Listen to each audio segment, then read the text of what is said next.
ये नाभि क्या है? वो कौन सा पर्वत था जिसमें मंथन हुआ था समुद्र का? हाँ ठीक, सुमेरु। क्या बोलते हैं? सुमेरु। नाभि क्या है? सुमेरु पर्वत। ठीक, चलते हैं आगे, चलते हैं। नाभि है सुमेरु पर्वत, ये नीचे अपान, ऊपर प्राण। ये देवता लगे हैं इस तरफ और इधर दैत्य लगे हैं नीचे, गंदगी में नीचे तक। दोनों तरफ से रस्सा खींची खाची हो रही है। इधर की वायु इधर, ये इस पे प्रहार कर रही है, वो उस पे प्रहार कर रही है। मंथन चल रहा है नाभि के पास, ये ही समुद्र मंथन है। ये नाभि चल रही है, विचारों का मंथन वायु उसी अनुसार चल रही है, टक्कर मार रही है। जो भारी पड़ जाएगा वही जो है अमृत पाएगा। तो नाभि में अमृत अभी देखिए 14 रत्न निकलते हैं, तो ये टक्कर मार रही है। तो सुमेरु का काम क्या है? बैलेंस करना। तो क्या बैलेंस कर रही? एक होती समान वायु, वो आती है फिर बीच में, वो बैलेंस करती है, इसे समान नाम है। हाँ, तो इससे कच्चा विष पैदा होता है। इस मंथन से, प्राण वायु के अपान वायु के टकराव से जहर पैदा होता है। अगर ये जहर ऊपर चढ़ा तो ये धारण करने का स्थान नीलकंठ का है। ठीक, ऊपर न चढ़ने पाए ब्रेन में, तो न चढ़ने पाए तो कौन आएगा? समान वायु। ठीक, समान वायु आई कि नहीं, ऊपर नहीं चढ़ने देना है, इसको बदल देना है अमृत में। जो जहर है, इस जहर का सदुपयोग करना है, अमृत की तरह इसका पान करना है। तो वो समान वायु करती है ये काम को। व्यान उसको पूरे शरीर में व्याप्त कर देती है।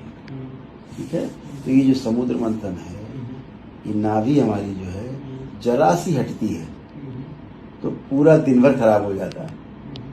या तो चालू हो जाएगा पेट आपका, या भूखने लगेगी, या खाना अच्छा नहीं लगेगा, पचेगा नहीं, मन खराब रहेगा आपका। जब भी नाभि उखड़ जाए, देखिए आप कैसा हो जाता है। वो संतुलन है सुमेरु पर्वत। तो क्या चीज अच्छी हुई कि हमारे जब भाव विचार अच्छे होते हैं, हमारा जब मस्तिष्क अच्छा होता है, ये देव स्थान है, ब्रह्म है, तो जब ये हमारा अच्छा होता है तो इसकी जीत होती है, इसकी। और अगर ये गड़बड़ हो गया तो फिर विषय विष भेजेगा, और सब ऊपर चढ़ेगा विष। आपकी समान वायु हट गई तो विष आपका ऊपर चढ़ेगा, और विष चढ़ने का मतलब है शरीर में बॉडी कैंसरस हो जाएगी, कैंसर व्याप्त हो जाएगा। और अगर आपकी समान वायु ठीक है, आपका कच्चा जो विष है ऊपर नहीं चढ़ पाया, नीचे से ही निकल गया मल और मूत्र पसीने से, ब्रीदिंग से, तो हरी हरे फिर आप अच्छे हैं। तो इसलिए मस्तिष्क का अच्छा होना बहुत जरूरी है, देव स्थान है। ठीक है, इसीलिए इधर शेष नाग है। बैठे ना, वासुकी बैठे हुए हैं, भगवान शिव के यहाँ पर बैठे हुए हैं। वो जहर से ही जो है जहर संचालित कर रहा है। जहर में उनको आनंद है ना, गले में लिपटे हुए हैं, क्योंकि वो ठंडक प्रदान कर रहे हैं। हमेशा जो सर्फ है नीचे ठंडा रहता है ना, ठंडक प्रदान कर रहे हैं, गले में लिपटे हुए हैं। प्रतीकात्मक है सारा जो लिखा गया, इस पे बहुत लंबा है ये। तो गुरुदेव, जो मंथन में जो शेषनाग है वो कुंडलिनी शक्ति को माना है? कुंडलिनी शक्ति है, और क्या है वो शेषनाग? वो कुंडलिनी शक्ति ऊपर खींच रहा है कि नीचे खींच रहा है, ऊपर खींच रहा है कि नीचे खींच रहा है, कुंडलिनी शक्ति। कुंडलिनी शक्ति नीचे जाएगी तो दैत्यों की तरह काम करने लगता है मनुष्य, बस। वो ऊपर जाएगी तो देवताओं की तरह काम करेगा। यही बात है।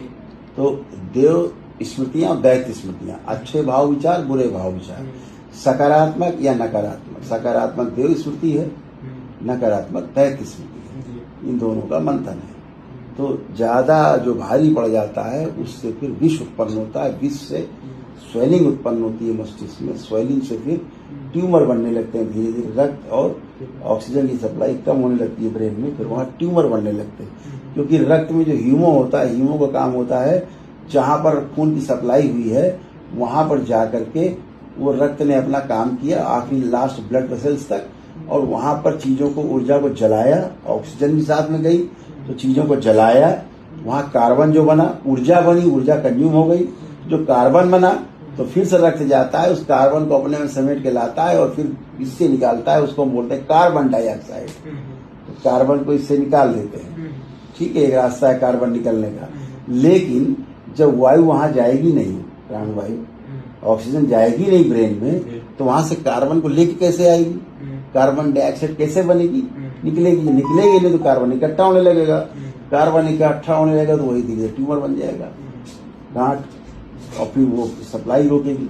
फिर ब्रेन कहेगा कि भैया अवरोध हो रहा है यहाँ पर, तो खोलने का प्रयास करेगा, खोलने में ब्रेन ट्यूमर फट जाएगा, ट्यूमर फटा, बोले क्लॉटिंग हो गई, बोले क्लॉट आया, हार्ट फंस गया, बोले हार्ट अटैक हो गया, फंस गया, बोले लकवा मार गया।